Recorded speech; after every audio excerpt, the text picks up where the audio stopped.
আসসালামু আলাইকুম। প্রিয় দর্শক, একটা কৌতূহল আমার মধ্যে আছে এখনো, মানে প্রশ্নটা আছে। এই প্রশ্নটা আমি করতে চাই। আমরা খুব ভুলো মনের জাতি আর কি।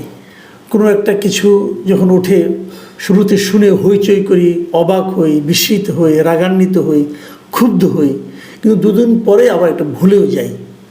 মাত্র দুদিন আগের কথা, 2-3 দিন আগের কথা, সত্তার সাহেবের কথা। সত্তার সাহেবের কথা মনে আছে আপনাদের? যে খালেদা জিয়ার পিএস এবং সাবেক সরকারি কর্মকর্তা, ভূতাপেক্ষা প্রমোশন পাওয়া সচিবও হয়েছেন, অফিসার্স ক্লাবের সেক্রেটারি, অনেক পাওয়ারফুল লোক।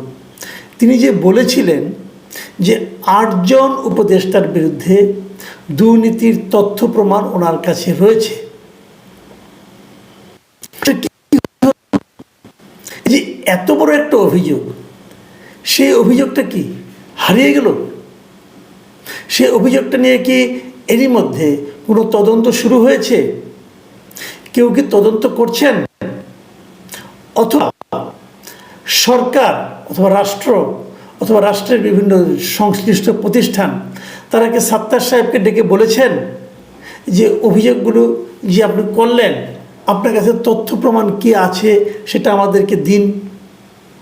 সত্তার সাহেব অভিযোগটা করার সময় উনি বলেছিলেন ওনার কাছে গোয়েন্দা বিভাগের যে ইনফরমেশন সেগুলি ওনার কাছে আছে, সেগুলির উপর ভিত্তি করে উনি অভিযোগ করেছেন। উনি কিন্তু এলেবেলে কোনো লোক না, সাধারণ একটা পাবলিক না, রিক্সাওয়ালা না, যে বলে দিলেন যে অমুকের বিরুদ্ধে দুর্নীতির অভিযোগ আছে। উনি একজন সচিব পদমর্যাদার ব্যক্তি। ওনাকে এই সরকার দায়িত্বে আসার পর সচিব হিসেবে ওনাকে পদোন্নতি দিয়েছেন, যোগ্য পরিচয় দিয়েছেন। তো এমন একটা যোগ্য লোকের যে কথা, সে কথাটাকে আপনি কোনোই গুরুত্ব দিবেন না? কেন দেওয়া হচ্ছে না গুরুত্ব? মাঝখানে আমরা দেখলাম সবার মধ্যে যেন একটা চেষ্টা, যে কী বলেছি ভুলে যাও, ভুলে যাও, ওটা নিয়ে কথা বলো না, চুপ করে থাকো। ওনারা মানি লোকে মানহানি করা যাবে না, অথবা ওনারা আমাদের লোক, ওনাদের বিরুদ্ধে কিছু বলা যাবে না, অথবা ওনাদের কাছ থেকে আমরা কিছু সহানুভূতি আশা করছি এগুলি বলা যাবে না, অথবা সামনে একটা নির্বাচন, আমরা নির্বাচনে জয়ী হয়ে সরকার গঠন করতে যাচ্ছি, এই নির্বাচন ওরা থাকবে নির্বাচনের সময়, এখন ওদের সঙ্গে কেন তোমরা ঝামেলা পাকাচ্ছ? এই ধরনের একটা চিন্তা সকলের মধ্যে দেখলাম। মির্জা ফখরুল ইসলাম আলমগীর পরের দিনই কোনো রকম তথ্য বিচার না করে, কারোর সঙ্গে কথা না বলে এবং সত্তার সাহেবের সঙ্গে কিছু জিজ্ঞাসা না করে উনি চট করে বলে দিলেন এটা বিএনপির বক্তব্য নয়। এই পর্যন্ত ঠিক ছিল, হ্যাঁ বিএনপির বক্তব্য নয়, সত্তার সাহেবের বক্তব্য। সত্তার সাহেব ওনার চেয়ারপারসনের পিএস, তারপরে উনি একটা ব্যক্তি, ওনার ব্যক্তিগত কারণে বলতে পারেন, ব্যক্তিগত রোষ থাকতে পারে, সবই থাকতে পারে। কিন্তু উনি যখন পরবর্তী সময়ে বললেন যে এই সরকারের উপদেষ্টাদের সততার প্রতি ওনাদের পূর্ণ আস্থা আছে, তখন আমি হতবাক হয়ে গিয়েছিলাম। যে আপনি আস্থাটা, ওনাদের সততার প্রতি আপনার যে আস্থা আছে, সে আস্থার আপনার ভিত্তিটা কি? কিসের উপর ভিত্তি করে আপনি বললেন আস্থা আছে? কি সমস্যাটা কি? আপনাদের সঙ্গে কী লেনদেন হচ্ছে যে আপনি চট করে বলে দিলেন আস্থা আছে? উপদেষ্টাদের কোনো দুর্নীতি নাই, সব উপদেষ্টা একদম পুত পবিত্র, এটাই কি বিএনপি বলতে চায়? যদি বলতে চায় কোনো সমস্যা নাই, কিন্তু বলতে গেলে তখন আমি আপনাকে প্রশ্ন করব যে এই তথ্যটা আপনি পেলেন কোথায়? কিসের উপর ভিত্তি করে আপনি বলছেন যে তারা পুত পবিত্র? জানি না, কোনো ব্যাখ্যা কেউ দেয়নি।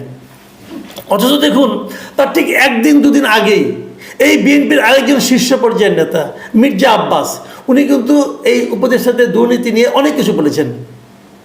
বলছেন যে এরা দেশটা 12টা বাজিয়ে দিচ্ছে, হাসিনা যদি 12টা বাজিয়ে থাকে এরা 24টা বাজিয়েছে, এই কথা বলেছেন উনি। ওনার মুখে তাদের দুর্নীতির কোনো শেষ নেই বলছেন উনি ক্রমাগত। তাহলে আমরা কোনটা বিশ্বাস করব? আবার দেখুন আজকে কি হলো। আজকে দেখলাম যে দুদকের চেয়ারম্যান, তিনি রংপুর গিয়েছিলেন দুদকের একটা অফিস উদ্বোধন করতে।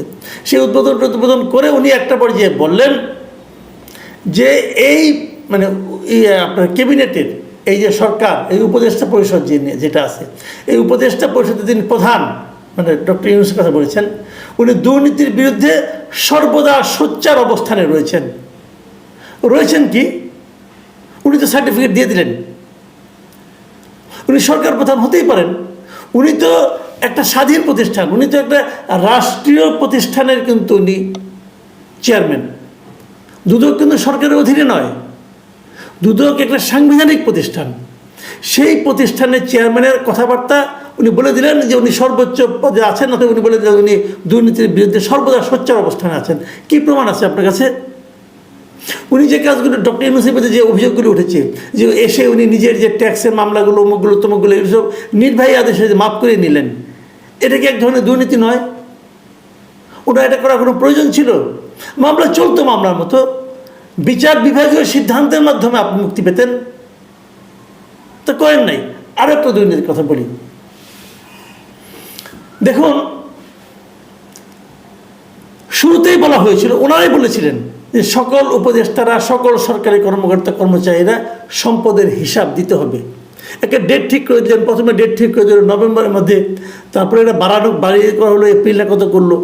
এখনো পর্যন্ত কোনো উপদেষ্টা তার সম্পদের হিসাব দিয়েছেন? ডক্টর ইউনূস তার সম্পদের হিসাব দিয়েছেন? কেন দেন নাই? কেন দেন নাই এই প্রশ্নের জবাবটা আপনি কী দিবেন? আমি যদি বলি ওনারা দুর্নীতি করবেন বলে হিসাব দেন নাই, আপনি আমার কথাটা কেমনে করে উড়াই দিবেন? আমি তো একজন নাগরিক, একজন নাগরিক হিসেবে এই সন্দেহটা আমি করতেই পারি। সম্পদের হিসাবটা চাওয়া হয় কেন? চাওয়া হয় এই কারণে যে আপনি যখন এই দায়িত্ব পেলেন তখন আপনি বলবেন আপনার কত টাকা আছে। যখন আপনি চলে গেলেন দায়িত্ব থেকে, তখন আমরা জানতে পারবো আপনার কত টাকা বাড়লো। সেখান থেকে আমরা বুঝতে পারবো এই সময় আপনার সম্পদের যে বৃদ্ধিটা হলো, এই বৃদ্ধিটা যথাযথ কিনা। কারণ এই সময় আপনি কত টাকা ইনকাম করেছেন তা আমরা ধারণা করতে পারবো। সিম্পল এই কারণেই তো সম্পদের হিসাব চাওয়া হয়েছে। কেন কোনো উপদেষ্টা শুরু থেকে সম্পদের হিসাব দিলেন না? যদি দিয়েও থাকেন সেটা কোথায়? আমরা জনগণ কেন জানতে পারলাম না? কে চেক করবে? জনগণই তো চেক করবে। দেখুন, যখন একটা সরকারি, যখন একটা রাজনৈতিক সরকার আসে, রাজনৈতিক সরকার যখন এমপি ইলেকশন তারা করে, তারা পাশ করে তো আসে, তো প্রত্যেকটা ইলেকশনের সময় এমপি যারা ইলেকশন করেন তাদের কিন্তু নিজ নিজ সম্পদের একটা হিসাব দাখিল করতে হয় নির্বাচন কমিশনের কাছে। বলতে হয় আমার কী প্রপার্টি আছে, যাতে নাকি আমরা জানতে পারি এবং পরবর্তীতে আমরা কম্পেয়ার করতে পারি। তো তারা তো করে, আপনারা তো নির্বাচন না করে এসেছেন, আপনারা তো হিসাবটা আরও আগে দিবেন, আর আপনাদের হিসাবটা আমি পাবো না কখনো। কেন দিলেন না? এই যে না দেওয়াটা, এটা কি দুর্নীতি নয়? অথবা এটা কি দুর্নীতি করার আকাঙ্ক্ষা থেকে করা হয়নি? এই সমস্ত প্রশ্নের জবাব কে দিবে? সবচেয়ে বড় কথা যেটা আমি বলছি, সাত্তার সাহেব কোথায়? উনি যেটা বলে চুপ করে থাকলেন, কেন বললেন এবং কেন চুপ করে থাকলেন? আমি তো মনে করি সাত্তার সাহেবকে ইমিডিয়েট আইনের আওতায় আনা উচিত। তাকে জিজ্ঞাসা করা উচিত যে এই দুর্নীতির হিসাবগুলো তুমি দাও। যদি তিনি দিতে না পারেন তাহলে ওনাকে এর জন্য শাস্তি দেওয়া উচিত, এই সরকারের দেওয়া উচিত। যদি সরকারের না দেয়